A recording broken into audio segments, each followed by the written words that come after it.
Oi pessoal, na aula de hoje a gente vai trabalhar o conteúdo de reprodução humana ou sistema reprodutor, também chamado de sistema genital, tá? A gente vai ver as características desse sistema nos humanos, tanto nas mulheres quanto nos homens. O sistema reprodutor feminino e o sistema reprodutor masculino e como eles se conectam, tá? Então, para começar, a gente vai trabalhar aqui o sistema genital feminino. Ele tem alguns componentes importantes que a gente precisa conhecer. Ele fica concentrado, né, na região que a gente chama de pélvica, que é aqui logo abaixo do umbigo, né? Essa região aqui no osso, que está dentro ali do osso do quadril, tá? Ele vai ser composto por alguns componentes. Então, a gente tem aqui um útero, os ovários, um de cada lado, assim como as trompas que ligam esses ovários até o útero, e também aqui o colo do útero, que é a região mais abaixo desse útero, e a vagina, que é a entrada desse sistema, tá? Aqui tem alguns detalhes a mais. Nessa região também próxima fica algumas coisas que pertencem ao sistema digestório, como a gente já viu, que é aqui o reto, que é o final do intestino grosso, e também o ânus, que é a saída da excreção da parte do sistema digestório, o que o humano, né, não quer mais de nutrientes ali, ele vai colocar para fora. Também tem uma parte aqui próxima dessa região do sistema genital que faz parte do sistema urinário. Então, a gente tem aqui a bexiga urinária e a uretra. Essa uretra, a saída dessa uretra, ela é bem próxima do canal vaginal, aqui da saída do sistema reprodutor feminino, tá? São regiões bastante próximas. Assim como o ânus também fica muito próximo dessa região, tá? Aqui, no sistema reprodutor, então, a gente vai ter o útero, vamos ter as tubas uterinas que ligam aos ovários, um de cada lado, como a gente pode ver aqui, a gente tem um ovário esquerdo e um ovário direito.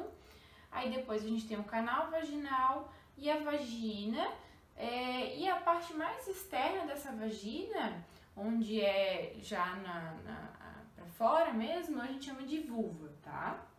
Então vamos ver com mais detalhes cada uma dessas partes. O sistema reprodutor, logicamente, quando a gente fala dele, a gente está pensando na reprodução. Então, o papel da mulher na reprodução, além da fecundação, vai também ali da gestação desse novo embrião. E aí depois, né, ao parto, obviamente, que é o final da gestação. A parte externa ali que eu falei pra vocês, da saída da vagina, que a gente chama de vulva, né? O que a gente consegue ver por fora a gente chama de vulva. Ela também tem alguns componentes, tá? Aqui embaixo tá o ânus, que não faz parte do sistema reprodutor. Aqui a gente tem a uretra, que é o canal final do sistema urinário, que é a abertura do sistema urinário. Logo acima da uretra a gente tem o que a gente chama de clitóris, que é uma região bastante inervada e também com bastante vasos sanguíneos, o que pode levar, por exemplo, a sensações bastante sensíveis mesmo, né? Essa região aqui, por ter bastante vaso sanguíneo e bastante inervação, é o órgão feminino que dá mais, por exemplo, prazer, mais sensações. Aqui o canal vaginal, a entrada da vagina, né? Ao redor a gente tem os pequenos lábios e ao redor, né, mais externo, a gente tem ainda os grandes lábios, tá? Um de cada lado. Essa vagina aqui, a entrada da vagina, em algumas mulheres, né, na maioria, a gente tem ainda um resquício do desenvolvimento embrionário, que a gente chama de ímen, que é uma pequena película ali, uma membrana da vagina, que também tem vasos sanguíneos e que ao seu rompimento pode ou não sangrar também, tá? Quando que acontece esse rompimento, né, propriamente dito? Bom, ele pode acontecer na primeira relação sexual, na segunda, na terceira, pode acontecer também com a utilização de absorventes internos ou pela própria masturbação, ou até em atividades físicas, como por exemplo o ciclismo, tá? Então, aí dependendo da mulher e dependendo do tipo de ímã que ela possui, porque são vários tipos, existem ímãs que são bastante abertos já e que não são quase nem uma barreira ali propriamente dita. Existem alguns que têm um furinho pequeno no meio, existem alguns que têm pequenos, vários furinhos, existem também uns que são um pouquinho mais fechados. Então, tem uma variedade bem grande de tipos de ímã das mulheres, tá? E aí, cada uma vai ter um tipo também de rompimento ou não.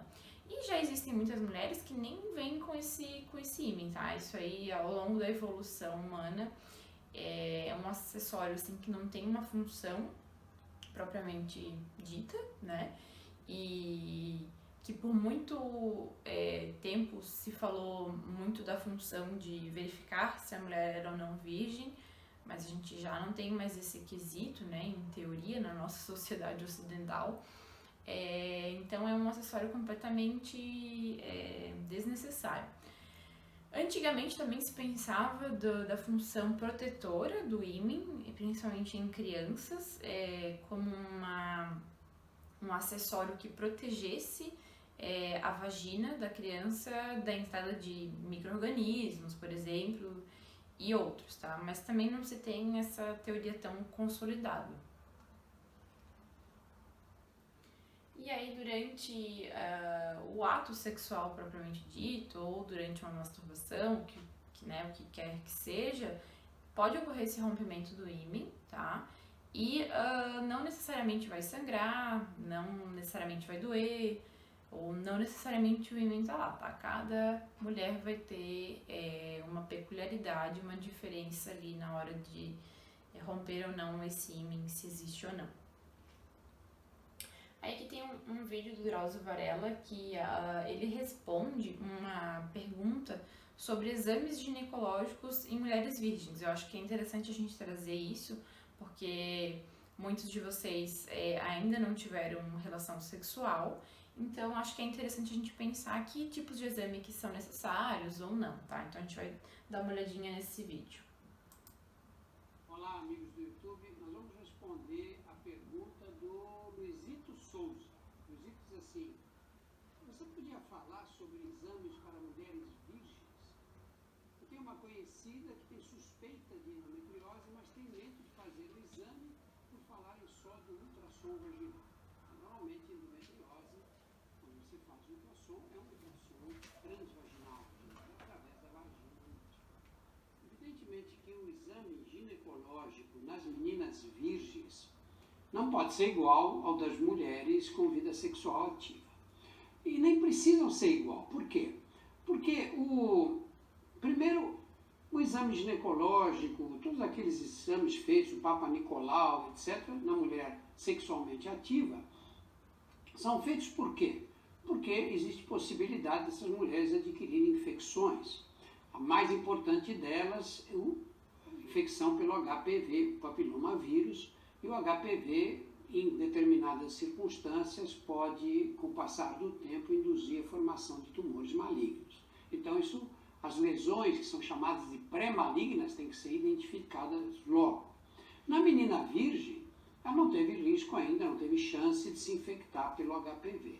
Especialmente hoje, que as meninas a gente recomenda que elas tomem as vacinas antes de iniciar a vida sexual. Então esse problema não vai haver.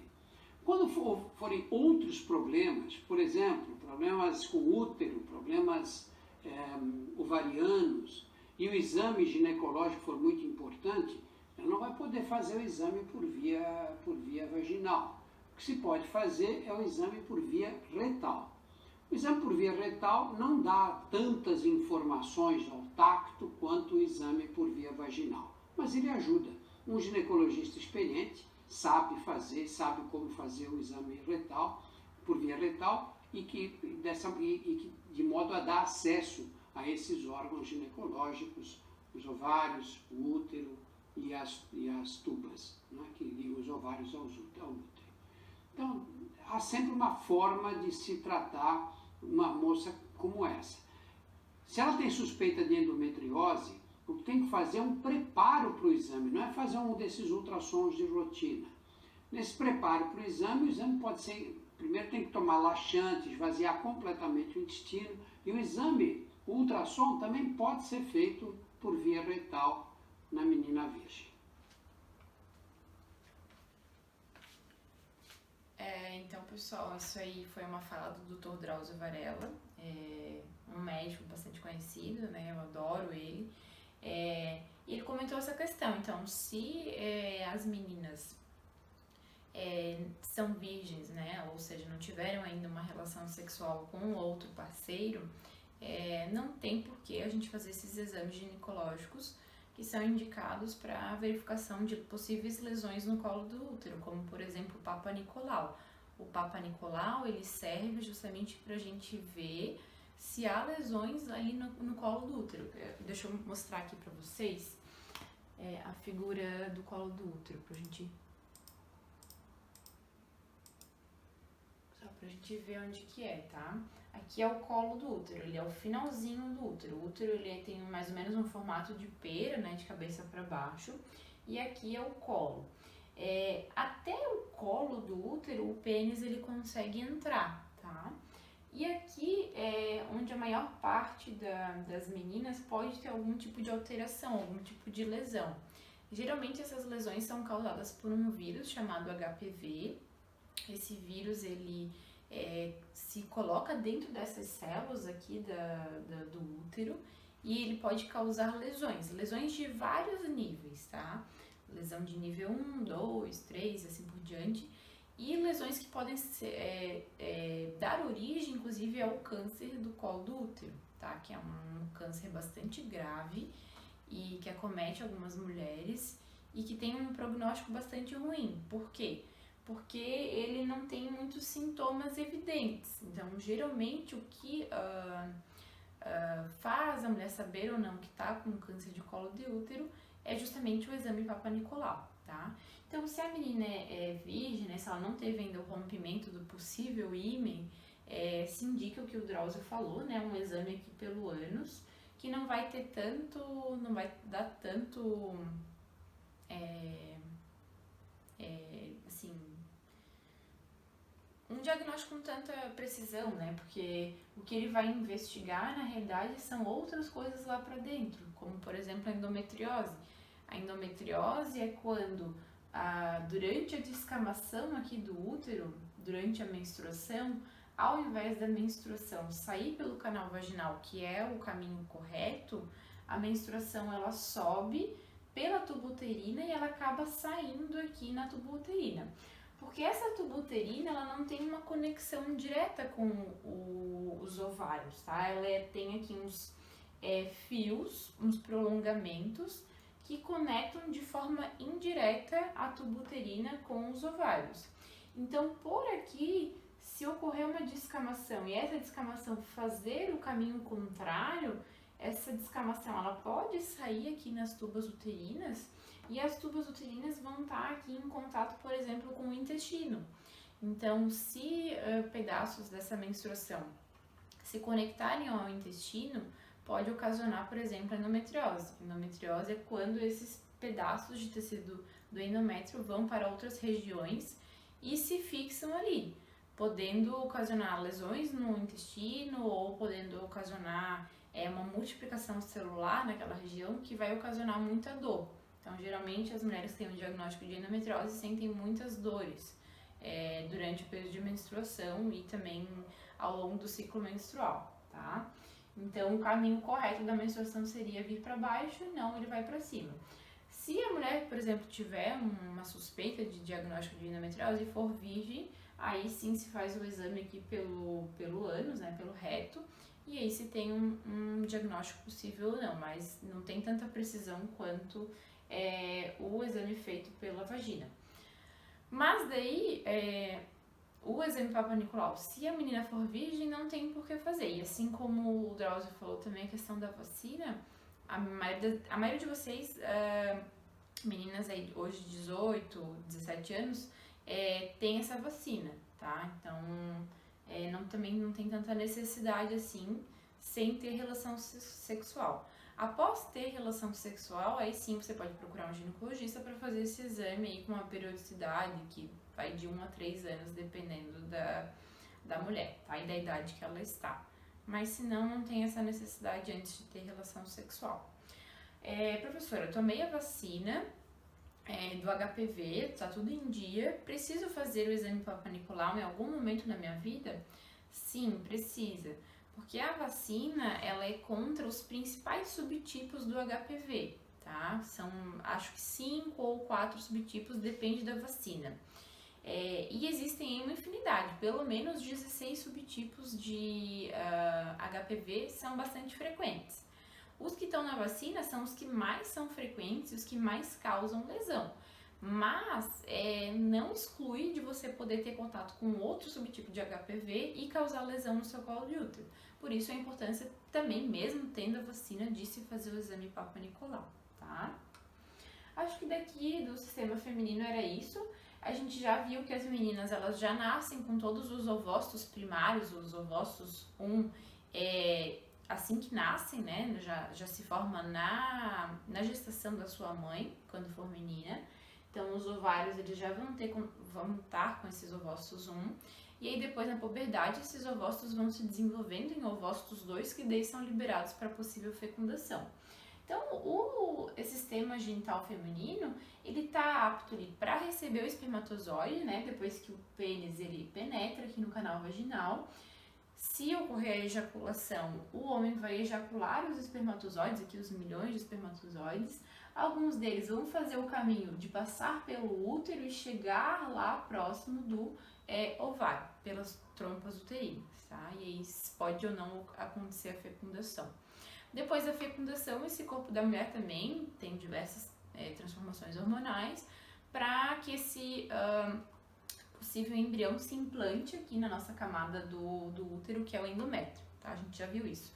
E se isso não ocorre, ocorre a menstruação, beleza? Vamos passar só pra frente aqui.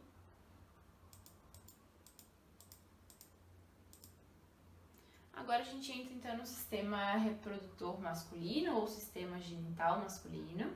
Ele também se localiza aqui na região pélvica do homem. Os principais componentes são o pênis, que fica para fora, o saco escrotal contendo os 2 testículos, tá? Aqui com mais detalhes agora, a gente tem uma figura. E aqui no homem, o sistema urinário, ele se entrelaça com o sistema reprodutor, diferente do sistema feminino, né? A bexiga e a uretra são locais diferentes da vagina.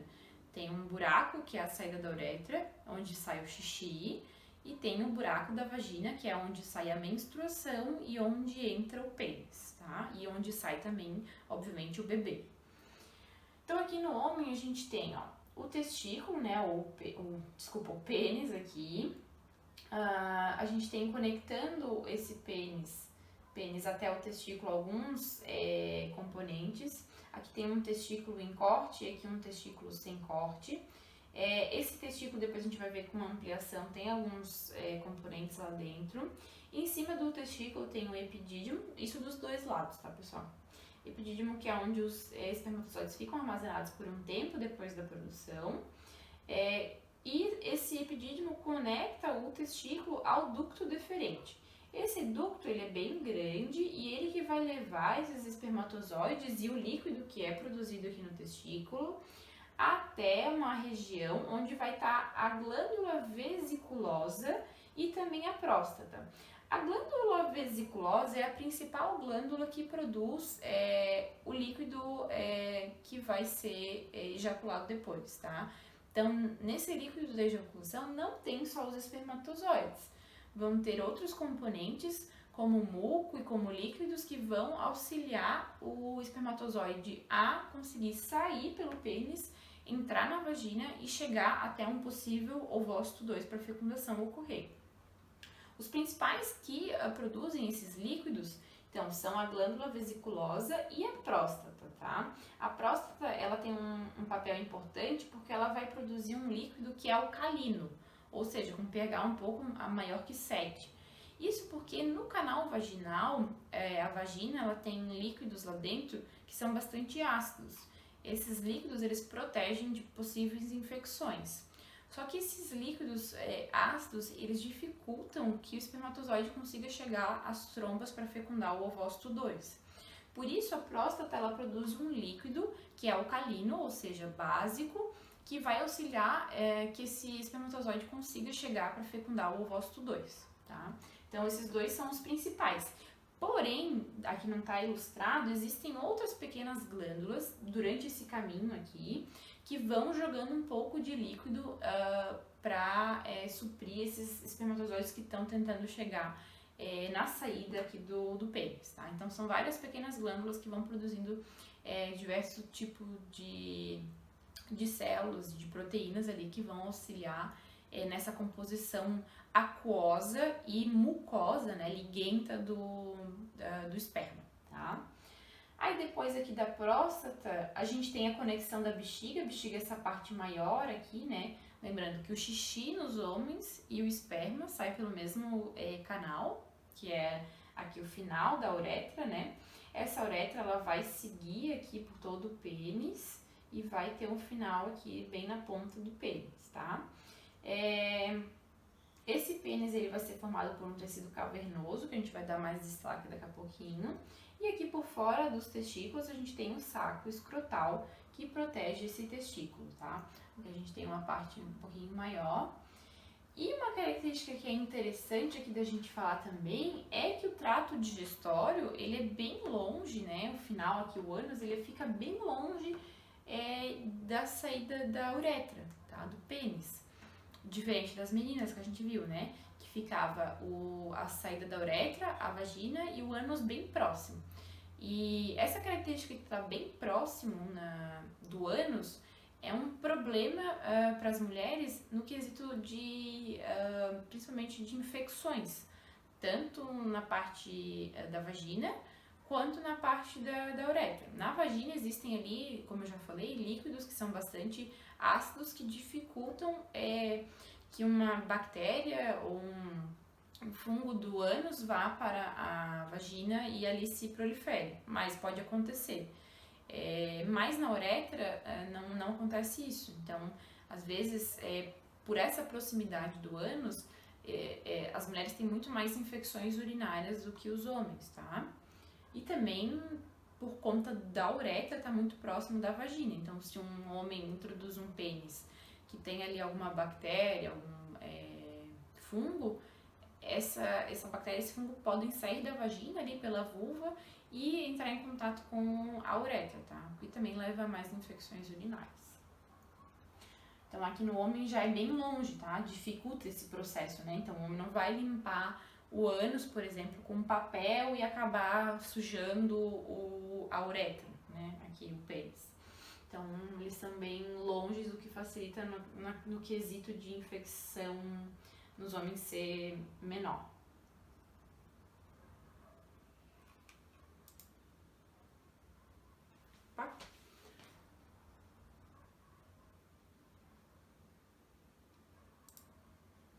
Então aqui, falando agora sobre o testículo, ele é um órgão que durante toda a vida, durante toda a sua existência, depois da formação embrionária, esse testículo ele vai produzir testosterona, tá? É um hormônio, a testosterona ela vai inclusive auxiliar na formação, no desenvolvimento embrionário, nas características masculinas e também todo o desenvolvimento do sistema genital, tá? Já os espermatozoides, que também são produzidos pelo testículo, eles vão começar a ser produzidos lá na puberdade, aí mais ou menos por volta dos 13 anos de idade, tá? E ele vai continuar sendo produzido, tanto a testosterona quanto os espermatozoides, pelo homem até a sua morte. Eu coloquei aqui 93 anos, mas é até a morte do homem. Ele vai conseguir produzir, em teoria, esses espermatozoides dessa testosterona até o fim da sua vida, tá? Aí, claro, né, tem uma diminuição aí ao longo do tempo, podem ter outros fatores que dificultem ou alguma doença, algum câncer que possa, né, por exemplo, um câncer de testículo, e aí o homem tem que retirar um ou os dois testículos, aí essa produção vai ser alterada, tá? Mas em teoria, se não ocorrer nada, o homem pode produzir até o fim da sua vida, tá? E aí, essa produção da testosterona, a gente tem que lembrar que ela é acionada por conta de dois hormônios que são produzidos lá na hipófise, que é o FSH e o LH. Durante o ciclo menstrual, a gente trabalhou esses dois hormônios, né? Que nas mulheres tem uma importância ali de realizar o ciclo menstrual, mas aqui nos homens também tem essa função de ativar a produção da testosterona, que acontece no testículo.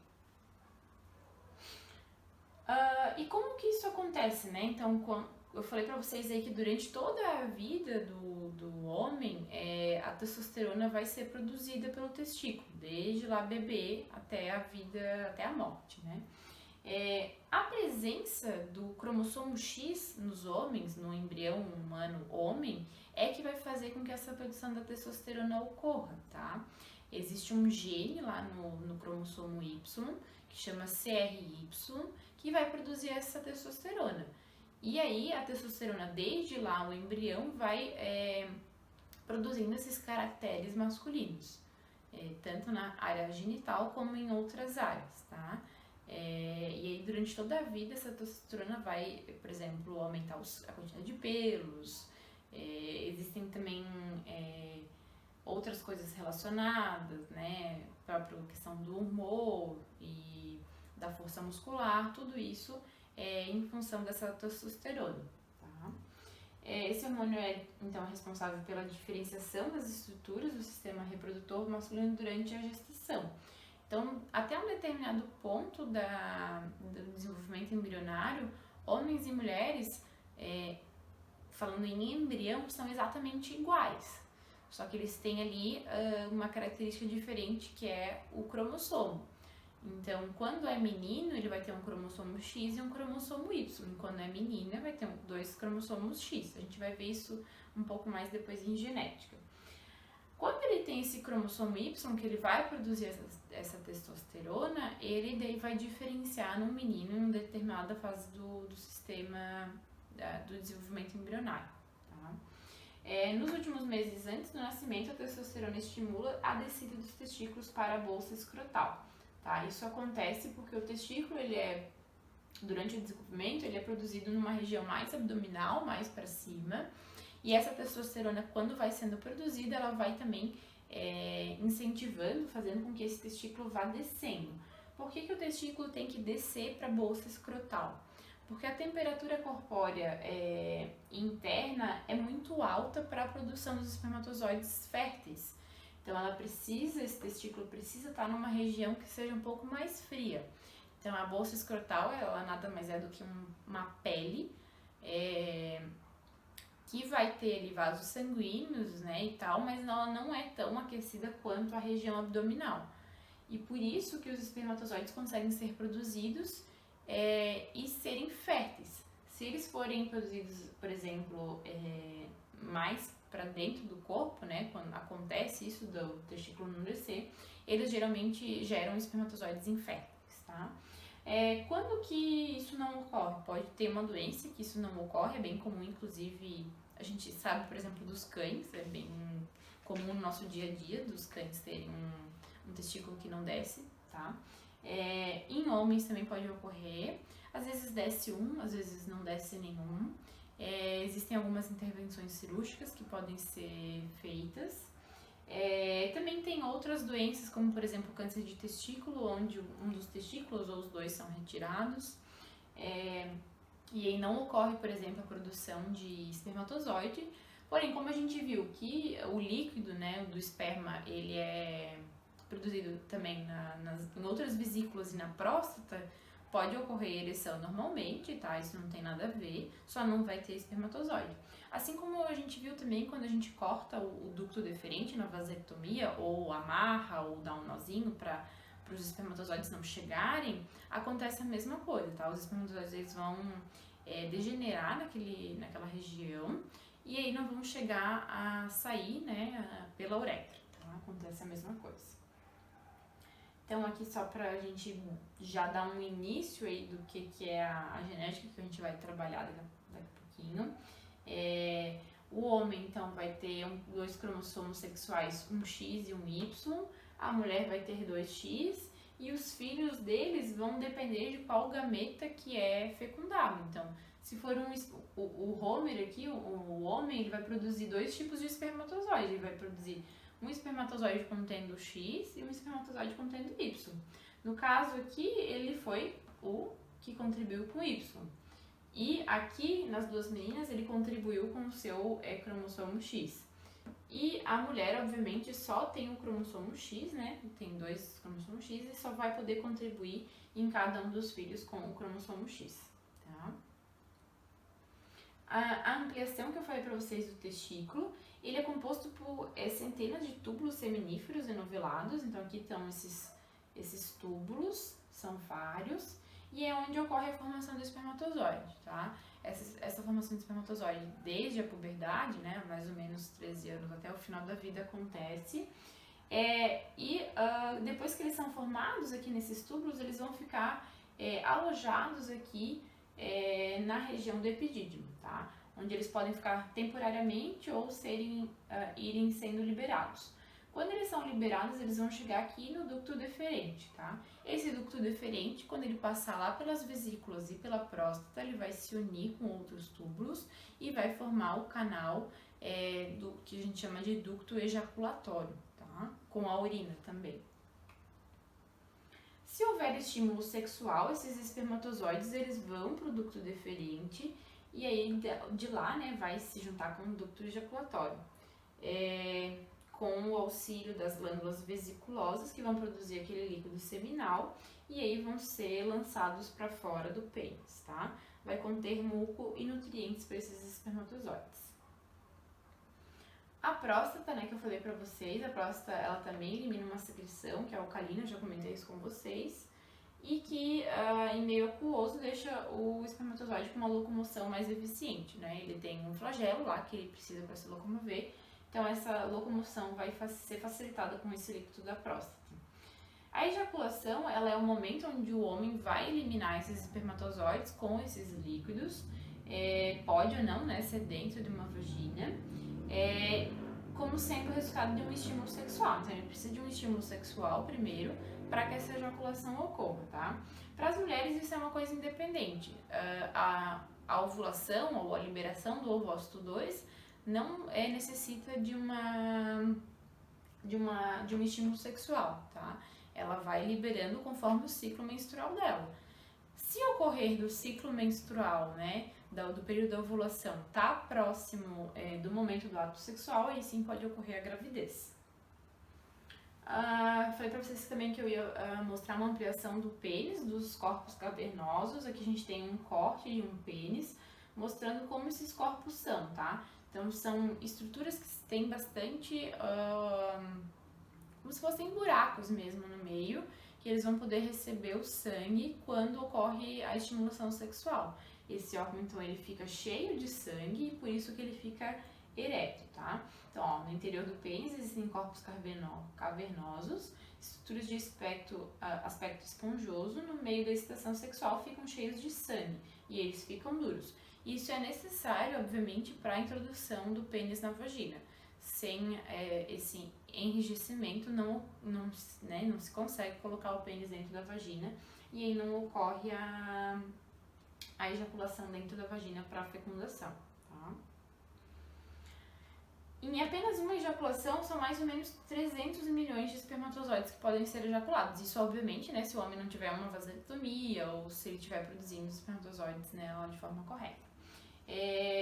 Somente um vai poder fecundar o ovócito secundário. Aqui, quando fala 50 milhões de espermatozoides entra na corrida, né? Obviamente que desses 300 milhões, muitos se perdem pelo caminho, tá? Muitos ficam somente lá na vagina, não conseguem nem passar o útero e não vão nem conseguir chegar perto do ovócito. Mais ou menos aí 50 milhões conseguem chegar próximos ao ovócito para fecundar, mas somente um fecunda, tá? Por curiosidade, por que só um fecunda, né? Quando um deles consegue adentrar o ovócito secundário, quando ele consegue fecundar, ocorre aqui uma liberação de cálcio e esse ovócito ele fica impróprio e não consegue mais ser fecundado por mais nenhum espermatozoide. Então são transformações químicas do ovócito que impedem que um segundo espermatozoide fecunde, tá? Isso impede também aberrações, né? Se a gente pensar que os gametas são células haploides, né, contendo um conjunto único cromossômico e que a união deles forma um indivíduo diploide, se eu tiver mais de um espermatozoide fecundando o ovócito, eu vou ter um embrião com mais conjuntos cromossômicos, o que é inviável para a nossa vida. Tá? Então, por isso que só pode um espermatozoide fecundar.